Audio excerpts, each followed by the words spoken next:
Timelines, it's a difficult one.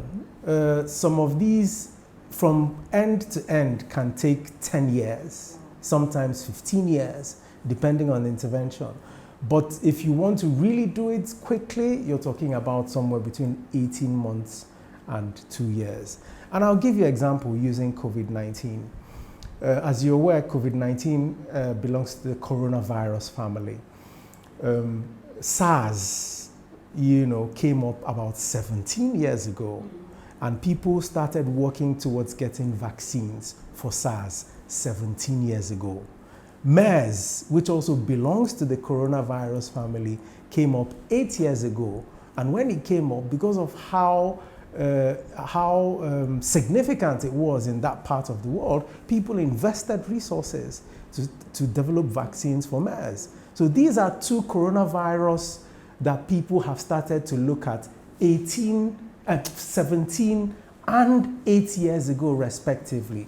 And till now, you don't have a definitive, categorical vaccine for those two. But the thing is, there is a silver lining for coronavirus. Due to how coronavirus emerged and due to how quickly it has spread, there is now an unprecedented amount of collaboration among people who used to be competitors. So that collaborative working and the recognition by governments and policymakers to sort of like shorten bureaucratic processes, has significantly shortened some of the timelines that we used to see in vaccines production previously. So hopefully that 17 and 8 year length periods that we saw in the other coronavirus may not be the same in this one. If you had asked me this question 5 years ago, I would have said Nigeria has absolutely no hope. However, it would interest you to know that a few decades ago, Nigeria had some capacity to manufacture vaccines. However, our poisonous penchant for foreign-made goods, now made us abdicate that responsibility and that capacity and start importing everything, including vaccines. And that particular capacity was degraded. So about 4 or 5 years ago, when I think just before the meningitis scare, we came out as strong advocates that government must now take a categorical decision to invest in local vaccines manufacturing. And thankfully, this administration listened.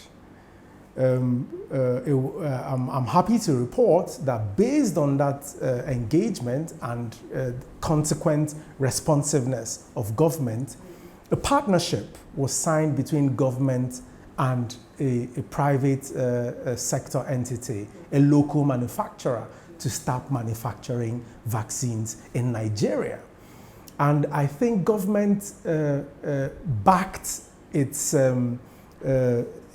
policy with a lot of money. I think government put in somewhere between 2.5 or 3 billion naira into that intervention. And I'm aware that that particular joint venture has started.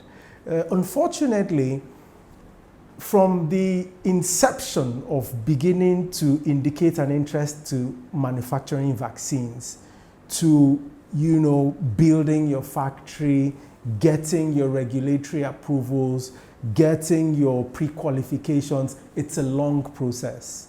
So the good thing is that Nigeria has firmly started on the path of local manufacture of vaccines under this administration. The bad thing is that those capacities will not be put in place in time for us to be able to provide an intervention for this particular coronavirus pandemic. So developing a vaccine in Nigeria, the biggest challenge is political will. And this current administration has overcome that biggest challenge. So that's a big challenge, political will. That has already been overcome. That company has been set up. I think it's called BioVaccines.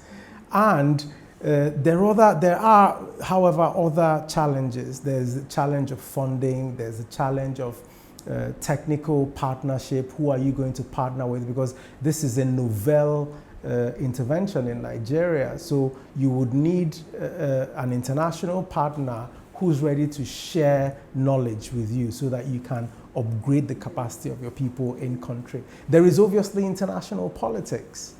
In Africa, in the whole of Africa, I think it's 3 or 4 countries that have capacity to manufacture vaccines locally. I think South Africa is one of them. I think Senegal is another of them, and I think there's another one in Northern Africa. I can't remember off the top of my head. So this shows you that the majority of vaccines manufacturing is located in the West and in the eastern part of the world. So in Europe, in the Americas, and in Asia.